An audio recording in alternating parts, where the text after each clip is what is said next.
Welcome to XYZ Bharat study में। देखिएगा दोस्तों, आज हम प्रतिशत का प्रारंभ करने जा रहे हैं और इसमें हम पहले प्रतिशत की कुछ महत्वपूर्ण चीज़ें जानेंगे। देखिएगा प्रतिशत को भिन्न में कैसे बदला जाता है। तो दोस्तों देखिएगा, जैसे लिख रखा है 10%, क्या लिख रखा है 10%।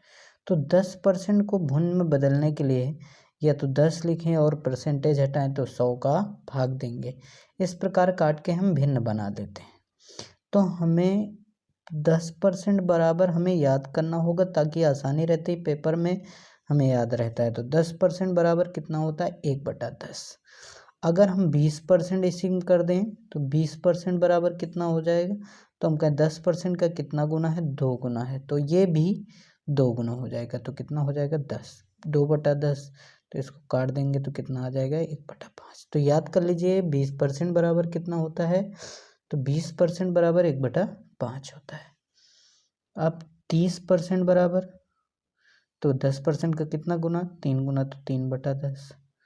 ठीक है दोस्तों, 70% निकालें तो 70% बराबर कितना हो जाएगा 7 गुना, तो 7/10। ठीक है दोस्तों, इस प्रकार 40% बराबर अगर हम निकालें तो कितना हो जाएगा, तो हम कहें 40%, 4 गुना है 4/10, तो 2/5 आ जाएगा दोस्तों। अब हम 60% निकालें तो हम 20% का भी देखें तो 3 गुना है, तो कितना आ जाएगा 3/5।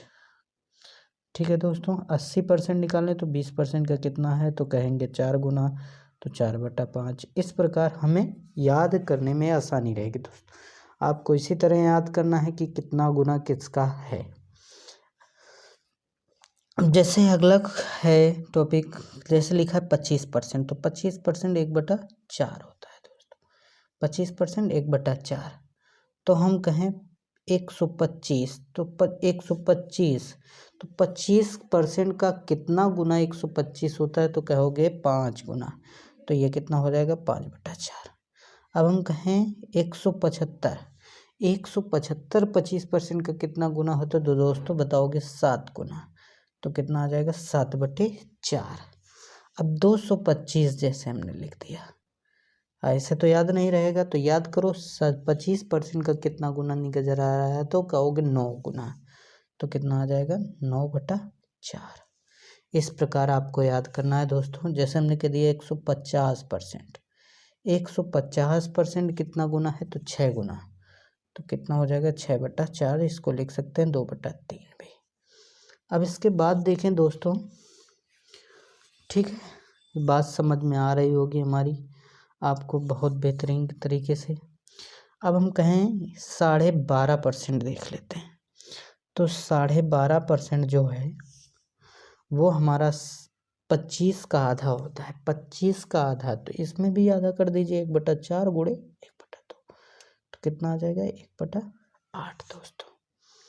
अब जैसे 12.5 हो गए तो हम कहें 6.25, ठीक है दोस्तों, 6.25%। अब 6.25% इसका आधा नज़र आ रहा है, तो कितना आ जाएगा, ये भी आधा हो जाएगा 1/16। इस प्रकार याद करेंगे, बहुत बेहतरीन से आपको याद होगा, अन्यथा आप भूल जाएंगे।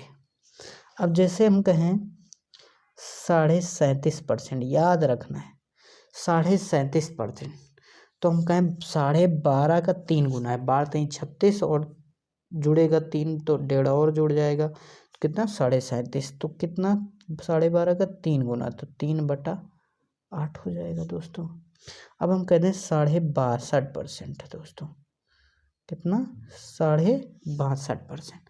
अब 62.5% कितने का, 12×5 60, और 2.5 कितना 62.5, तो 5 गुना 12.5 का होता है। इसे याद रखेंगे, बहुत बेहतरीन तरीके से आपको ये परसेंटेज याद हो जाएंगे दोस्तों। अब जैसे हम कह दिए 87.5%, क्या 87.5%। अब 87.5% देखें तो 12.5% का 7 गुना दिख रहा है, 12×7 = 84, और 3.5 87 होता है दोस्तों, तो 7/8 इस प्रकार आपको याद होना चाहिए। बहुत मज़ेदार से समझ में आया होगा। 12.5 का 37.5 3 गुना है। 12.5 का 62% 5 गुना है। 87.5 7 गुना है। इस तरह से दोस्तों आपको याद रखना है, बहुत बेहतरीन। जैसे हम कहें 50% बराबर कितना होता है 1/2। तो अब 150 आपको पता है कितना 3 गुना 3/2 हो जाएगा दोस्तों। 3.5 कहें कितना गुना नज़र आएगा 7 गुना नज़र आ रहा। 7 पना 35 तो 7/2। ठीक 7.5 कहें तो कितना गुना 15 गुना 15/2। ठीक है दोस्तों, इस प्रकार से हम कर सकते हैं। अब जैसे लिख रखा है 105। अब 105 वाली बात समझना दोस्तों, ये बहुत इम्पोर्टेंट है। तो 105 में आप 1 छोड़ दीजिए। अब 0.5 का मतलब होता है 5%। ठीक है दोस्तों, इतनी बात समझ में आ गई होगी। 1 मिनट देखिए दोस्तों, इस 1 को छोड़ दीजिए तो ये 5%, और 5% बराबर कितना होता है 1/20।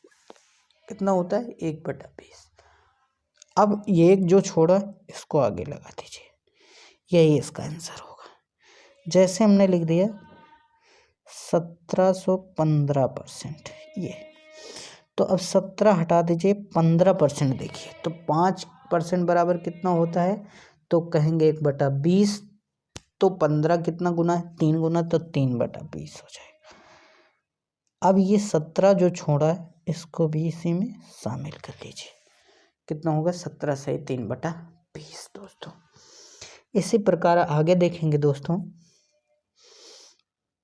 जैसे लिखा है 935। कितना 935।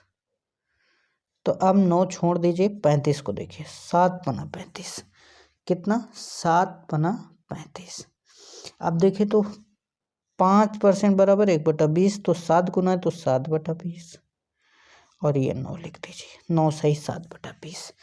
बहुत बेहतरीन तरीका, जैसे लिखा है 711 1/9 सही।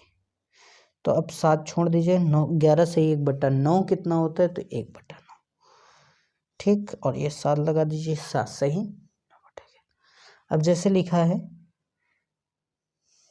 333 सही 1/3%, तो कितना हो जाएगा दोस्तों, ये 3 छोड़ दीजिए, 33 सही 1/3 बराबर होता है 1/3, और ये 3 लगा दीजिए, 3 सही 1/3%। दोस्तों इस तरह से आप बहुत बेहतरीन तरीके से ये बात समझ सकते हैं हमारी। आपको इस तरह से परसेंटेज याद करना है, आपको रटना नहीं है, केवल जानना है किस प्रकार हमें किया जाएगा। अब जैसे लिखा है 766 2 सही 3/2, तो 7 को छोड़िए 66 सही 2/3% बराबर कितना होता है, तो 66 सही 2/3% बराबर होता है 2/3। अब ये 7 लिखा है, 7 लिख दीजिए, तो 7 सही 2/3%, यार 766 सही 2/3% बराबर 7 सही 2/3 होता है। ठीक है दोस्तों, आज के लिए टॉपिक में हम आपको ये समझाए, आपको इस तरह से याद करना है, बेहतरीन तरीका है। और इसी तरह हम आपके लिए नए नए तरीके लाते रहेंगे। हमारे चैनल को सब्सक्राइब जरूर कर लीजिए, जो बेहतरीन और अच्छे सवाल हमेशा पेपर में जो पूछे जाते हैं वो लाता रहूँगा। ठीक, नमस्कार दोस्तों, फिर कल मिलते हैं, बाय बाय।